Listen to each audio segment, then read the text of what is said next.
Hello everyone, how are you? I am your teacher. You can call me Mr. Rumi. I will answer some important questions which will be very helpful for you. So I welcome you on my channel Class Beta where we will be discussing question. How to convert moles any gas to liters?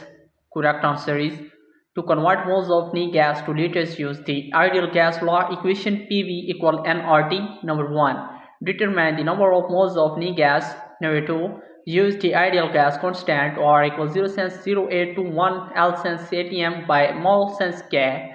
3. Input the values of pressure P and temperature T in this equation.